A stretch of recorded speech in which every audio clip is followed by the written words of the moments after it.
Chapter 31 network security और ये network security is our last topic of this course. ठीक है, तो ये भी बहरोज़ की बुक से है और थोड़ा सा नेटवर्क सिक्योरिटी में वो क्रिप्टोग्राफी से चीज़ें चेंज हैं। क्रिप्टोग्राफी में हम क्या करते हैं कि मैसेज को किसी और फॉर्म में कन्वर्ट करते हैं, यानी कि cipher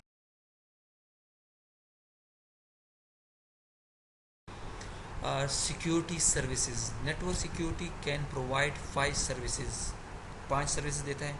4 of these services are related to the message exchange using the network. Out of 5, 4 इसमें से जो हैं वो मैसेज एक्सचेंज से रिलेटेड हैं, और जो पांचवा है the fifth service provides entity authentication और आइडेंटिफिकेशन। जो पांचवा है वो एंटिटी अथेंटिकेशन है, यानी अथेंटिकेशन क्या है, जिस यूज़र से आप एक्सपेक्ट कर रहे हैं क्या ये वो यूज़र है या उसने कहीं और अपने आप को डिस्गाइज किया हुआ है। ठीक है, इसकी भी डिटेल थोड़ी सी बाद में आएंगी। Topics discussed in this section, पहले जो है मैसेज कॉन्फिडेंशियलिटी, यानी आप जो आपने मैसेज ट्रांसफ़र किया है क्या उसकी कॉन्फिडेंशियलिटी बहाल है या नहीं, ये पहली चीज़ है। मैसेज इंटेग्रिटी, क्या ये मैसेज इंटेग्रिटी के काबिल है कि नहीं, वो उसकी भी डिटेल थोड़ी सी बाद में आ जाएगी। फिर मैसेज अथेंटिकेशन, क्या ये मैसेज अथेंटिक भी है या किसी और ने कोई गलत अफवाह फैलाई है। फिर मैसेज नॉन रिप्यूडिएशन, इसकी भी डिटेल में थोड़ा सा देखेंगे।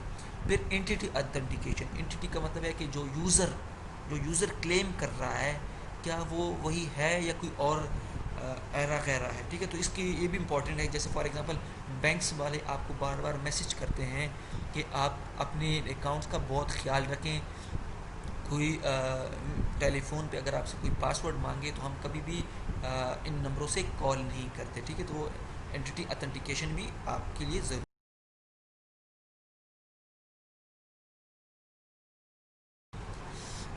Security services related to message और एंटिटी। देखें, सिक्योरिटी सर्विसेज है, इसके दो मेन चीज़ें हैं, एक मैसेज है और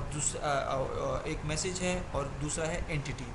मैसेज के साथ इटसेल्फ कॉन्फिडेंशियलिटी है, इंटेग्रिटी है, अथेंटिकेशन है, और चौथा जो है नॉन रिप्यूडिएशन है। और एंटिटी के साथ क्या है, सिर्फ अथेंटिकेशन। इसका मतलब है कि एंटिटी के साथ सिर्फ एक ही सर्विस है जिसको आप अथेंटिकेट करते हैं।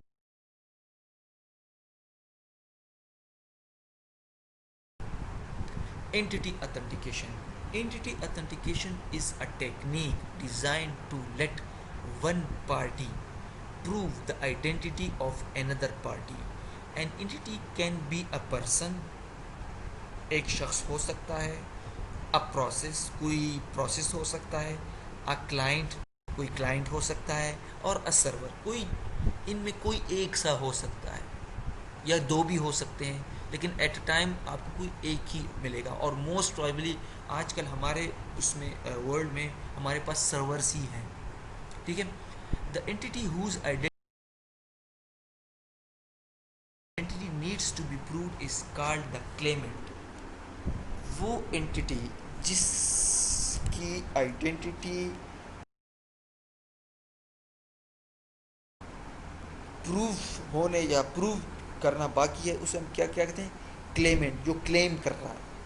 यानी फॉर एग्जांपल कोई कह रहा है मैं बैंक की तरफ से हूँ, उसने अपने आप को प्रूव करना होगा कि वाकई वो बैंक से है या नहीं। The party that tries to prove the identity of the claimant is called the verifier. Simple सी बात है, एक क्लेमेंट है जो क्लेम कर रहा है मैं ये शख्स हूँ या ये मैं ये मशीन हूँ, जो उससे वेरीफाई करवा रहा है उसको क्या कहते हैं, जो पार्टी उससे आइडेंटिफिकेशन मांग रही है वो वेरीफायर है, यानी वेरिफिकेशन कर रही है। सिंपल सी बात है, एक वेरीफायर है जो पूछ गछ कर रहा है, और दूसरी है क्लेमेंट है जो बताना चाह रहे कि मैं वही हूँ, ये नहीं है कि मैं ऐसी हूँ बंदा। फॉर एग्जांपल ये बहुत सारे, मैंने भी थोड़ी देर पहले आपको बैंक की बताया, जब आप बैंक के किसी एटीएम मशीन पे जाते हैं तो आप क्या करते हैं, आप वेरीफायर हो, वो क्या है, वो क्लेमेंट है, क्योंकि वो अपने आप को प्रूव करेगा कि वो बैंक का बंदा ही है।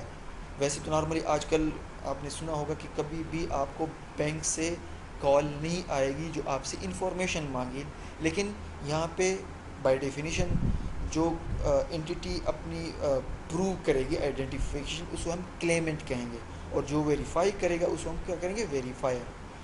टॉपिक्स डिस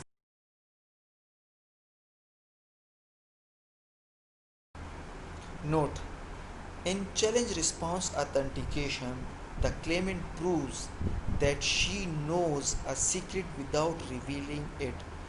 चैलेंज रिस्पांस की बात हो रही है। चैलेंज रिस्पांस ऑथेंटिकेशन में क्लेमेंट, मैं फिर बता रहा हूँ, क्लेमेंट प्रूव करेगा कि वो विदाउट रिवीलिंग द सीक्रेट, कि वो वही है।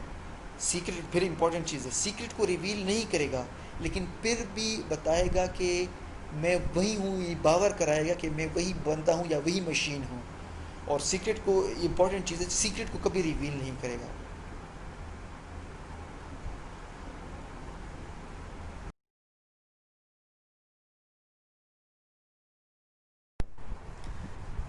Challenge.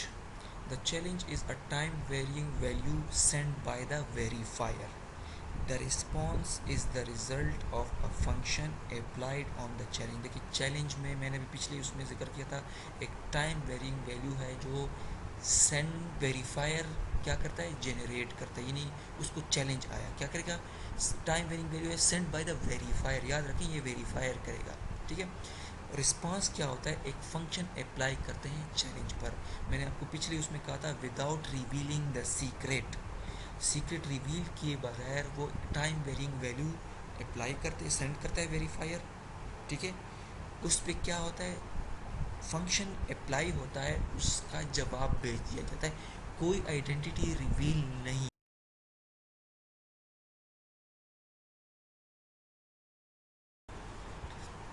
Challenge response authentication using announce. देखें इसमें एलिस है, एलिस ने अपनी आइडेंटिटी यानी एलिस के नाम से भेजी, यानी बॉब जो सर्वर है इसको मिली। सेकंड में बॉब ने क्या किया, आर बी, ये एक रैंडम नंबर है, याद रखें, बॉब ने एक रैंडम नंबर जनरेट किया और उसको सेंड कर दिया एलिस की तरफ, यानी यूज़र की तरफ।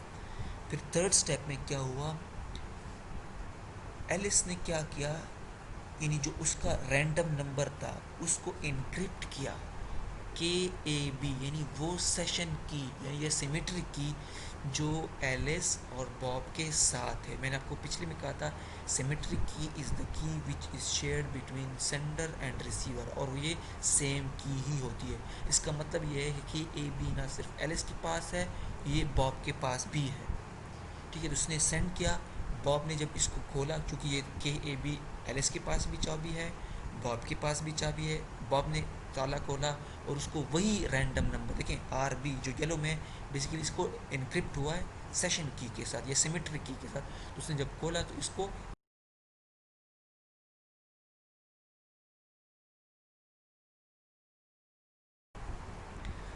इसी चीज़ को फिर हम मज़ीद शॉर्ट कर दें, challenge response authentication using a time stamp. Time stamp के बारे में आपको बता दूं, ये एक टाइम स्टैम्प वैल्यू है जिससे हम यूज़ करते हैं in order to avoid a replay attack, यानी रीप्ले अटैक ऐसा ना हो कोई वही मैसेज आपको दोबारा सेंड कर दे और ये वो करे कि मैं एलिस हूँ। इसमें हम क्या करते हैं कि एक टाइम वेरिंग वैल्यू होती है जिसको दोबारा रेप्लिकेट नहीं किया जा सकता किसी भी सूरत।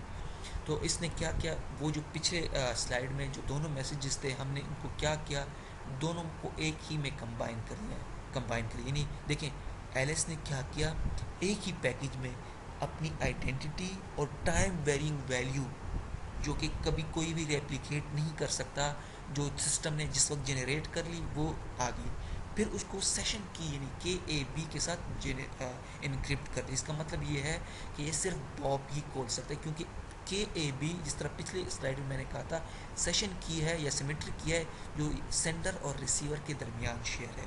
तो जब बॉब ने इसको खोला, इसको एलिस की आइडेंटिटी मिली और वो टाइम स्टैम्प मिल गया, टाइम स्टैम्प को चेक करेगा कि वो वही है जो जनरेट हुआ था, एल्स अगर इसमें कोई फ़र्क हुआ तो बॉब उस टिकट को एक्सेप्ट नहीं करेगा, यानी उस मैसेज को एक्सेप्ट नहीं करेगा, क्योंकि किसी इंट्रूडर ने उसको दोबारा रीप्ले अटैक हो सकता है। तो बेसिकली क्या है, यहाँ पे टाइम स्टैम्प को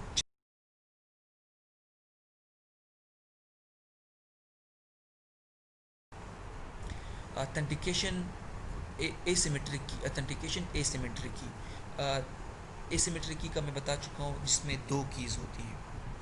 अगर आप रिमाइंड करें, जिसे हम दूसरे लफ्ज़ में पब्लिक की क्रिप्टोग्राफी भी कहते थे, एलिस ने क्या किया, अपनी आइडेंटिटी बॉब को भेजी, यानी सर्वर को भेजी। बॉब, देखें बॉब जो सर्वर है उसने क्या किया, अपनी आइडेंटिटी RB, जो मैं पिछले में कह चुका हूँ, एक रैंडम नंबर जनरेट करेगा और उसको इनक्रिप्ट किया KA के साथ। KA क्या है, वो की है जो LS की है, पब्लिक की। पब्लिक की मैं फिर बता रहा हूँ, पब्लिक की LS की उसकी तरफ भेज दिया। LS ने क्या किया, अपने चूँकि KA जो LSC खोल सकता है इस ताले को, इसने क्या किया, एलिस ने वो ताला खोला, उसको वो RB भी मिल गया और बॉब की आइडेंटिटी भी मिली। तो इसने क्या किया, RB को बॉब की तरफ सेंड कर दिया। अब बॉब भी अथेंटिकेट हो गया। अब इस बॉब को भी पता चला जो मैंने मैसेज सेंड किया था, चूँकि सिर्फ LS के लिए इंटेंडेड था, तो LS ही ने खोला उसको। RB का बॉब की तरफ पहुंचने का मतलब ये है कि जो आपने मैसेज सेंड किया था वो LS के लिए ही था, किसी और के लिए नहीं था, क्योंकि वो ताले की चाबी सिर्फ एलिस के पास थी। तो जो चूँकि जब RB बॉब को मिल गया, तो बॉब को एलिस भी अथेंटिकेट होगी। यानी इसमें, यानी ये 3 स्टेप्स में न सिर्फ एलिस की अथेंटिकेशन होगी बल्कि बॉब की भी